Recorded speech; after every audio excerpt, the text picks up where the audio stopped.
Sony has been getting a lot of momentum with their full-frame mirrorless camera system. Last Friday, they just announced the brand new A9 camera. And that camera is amazing. It can capture 20 frames per second. I'm really impressed by the technology that Sony makes into that camera body. The whole internet is crazy about that. When I jump onto YouTube, it seems every photography YouTube channel is talking about Sony A9. That made me think, do I really want to ditch my Nikon full-frame system and switch to Sony mirrorless full-frame system? I've been thinking about it for a couple of days, and I think right now I have the answer to that question.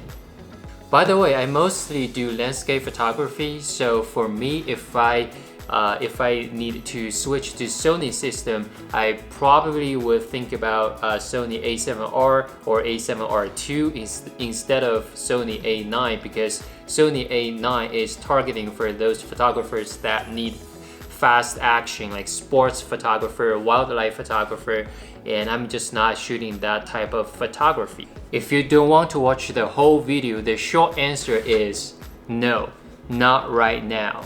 This is just a personal decision that for me, I don't think it's worth switching to Sony's full-frame mirrorless system just yet. Everyone is different. Many people prefer Sony's amazing features built into the camera body that Nikon full-frame DSLR just don't have.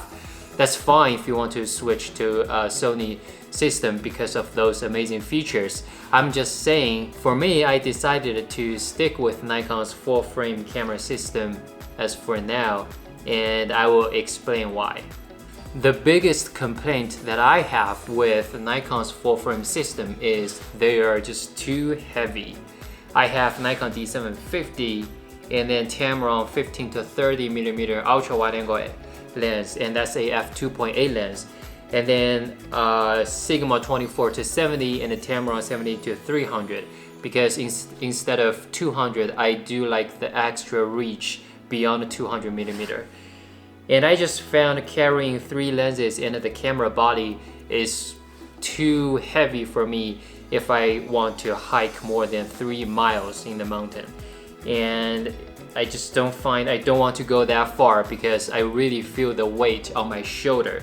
So I want to have a much smaller, much lighter system and also have amazing image quality.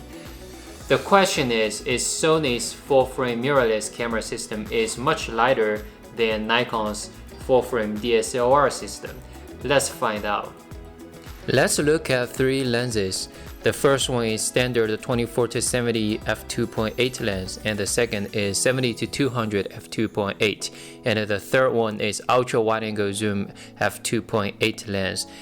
And I like to use zoom lens because sometimes I found myself just can't walk forward or backward to get the shot with a prime lens. And in that situation, zoom lens are much useful to me. Also, please note that for me, I don't have 70 to 200 f2.8 lens. I have a 70 to 300 f4 to 5.6 lens. But I list 70 to 200mm f2.8 lens here because I think many people would prefer this lens to that 70 to 300 lens. Please note that Sigma does have a 12 to 24mm lens, but that lens is not a f2.8 lens, that is a f4 lens. To me, I really want a f2.8 lens because sometimes I go to mountains to shoot the Milky Way, to shoot stars, to shoot night photography, and f2.8 really helps me to keep control of ISO and get a better image quality photo. Now let's look at Sony E-mount lenses. Sony 24 to 70 is at 1.953 pound, and the Sony 70 to 200 is at 3.263 pound. And also Sony doesn't have a ultra wide angle zoom lens at f2.8. If I really want to use a ultra wide angle f2.8 lens, I can use Nikon F mount lens. For example, I have this Tamron 15-30 f2.8, I can use that plus a adapter and mount onto Sony A7R II. That adapter is probably about 0.1 pound.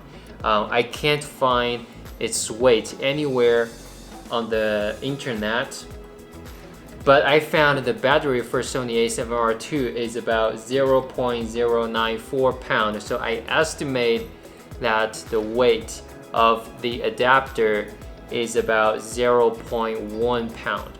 In this case, let's pick Nikon's 14-24 ultra wide angle zoom lens because it's lighter than Tamron's ultra wide angle zoom lens. So the Nikon one is at 2.2 pound plus 0.1 pound. Let's assume that's the weight of the adapter.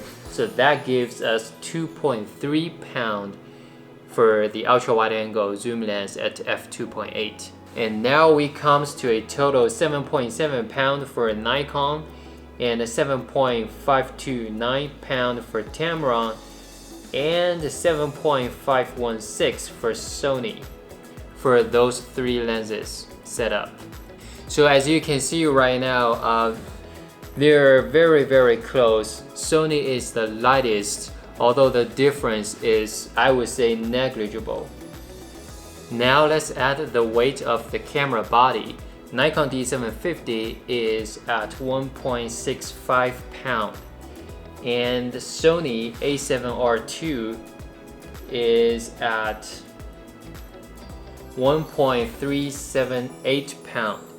But because Sony A7R II has a smaller body, the battery is much less than the battery in Nikon D750. So I think if I go to Sony A7R II, I probably need an extra battery.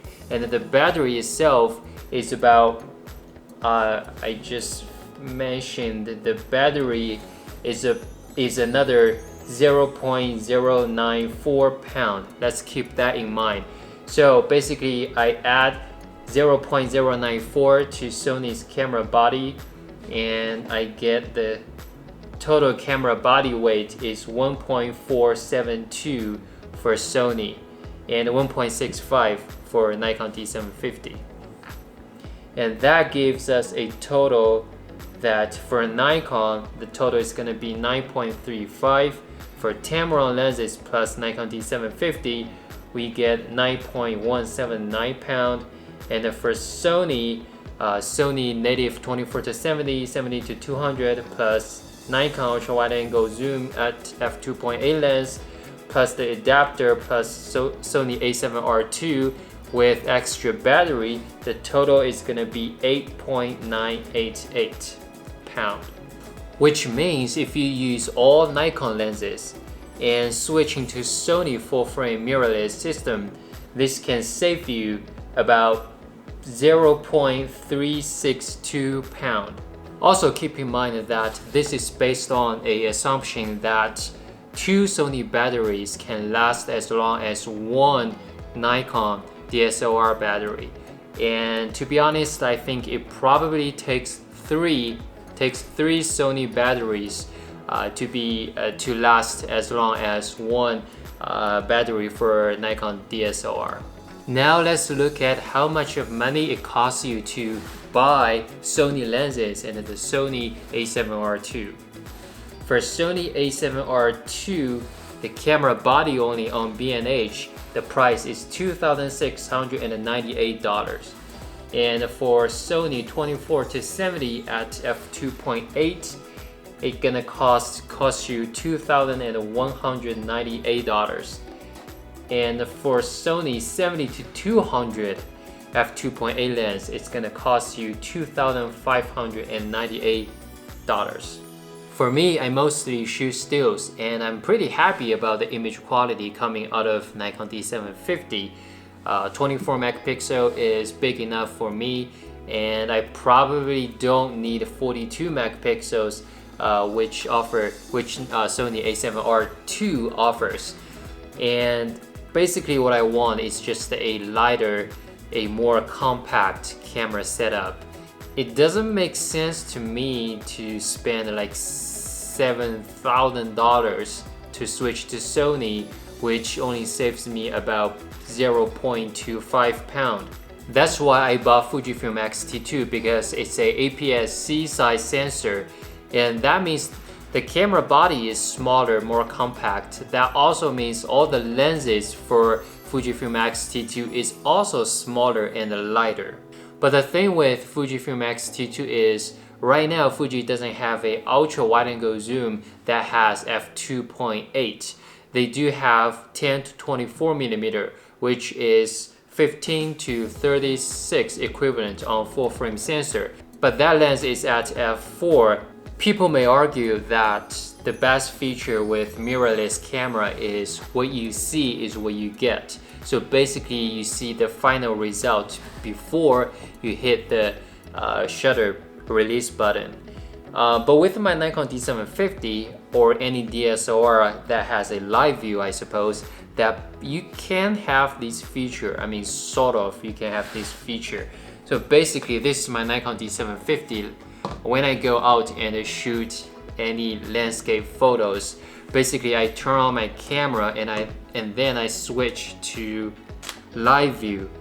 Basically that will flip up the mirror inside the body so the light hit the sensor directly and generate this live view. And I just move this little box around to anywhere I want to focus. And by the way, it's using contrast detection to focus. And then I half press the shutter release button. It's focusing. It does focus really slowly because it's using contrast detection compared to face detection on mirrorless camera bodies. Face detection points on mirrorless camera bodies right now is amazing, like Fujifilm X-T2. It just focused really fast. But with contrast detection, like Nikon D750, it doesn't focus as fast as Fuji's X-T2. But the thing is, I don't need the speed, because when I go out to shoot landscape photography, oftentimes I set up way before the lighting happens. For example, I arrive half an hour before sunrise or sunset. Then I set up my camera, find my composition, and I just wait for the lighting to happen.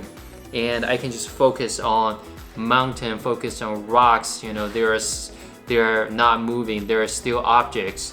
So it's okay to use contrast detection to, you know, probably take 1 second to focus on the subject. It's okay. It's not an issue for me. Like I said, personally, I mostly shoot landscape photography. It might be a deal breaker for someone else to shoot wedding, portrait, sports. But like I said earlier, it's just for me. If you are also shooting landscape photography, then you can use this live view.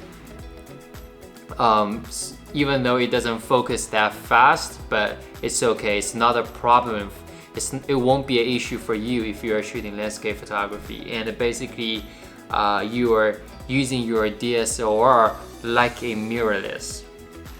Alright guys, with this video I just want to share some of my personal thoughts on switching to Sony mirrorless full frame system, especially for those of you that shoot landscape photography and those of you that want a lighter compact camera system, camera setup.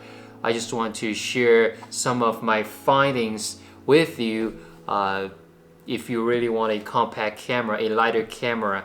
Alright, I hope you like this video, and please let me know any of your thoughts in the comments below, and tell me what I'm doing good, what I'm not doing good with this video, and I can improve next time.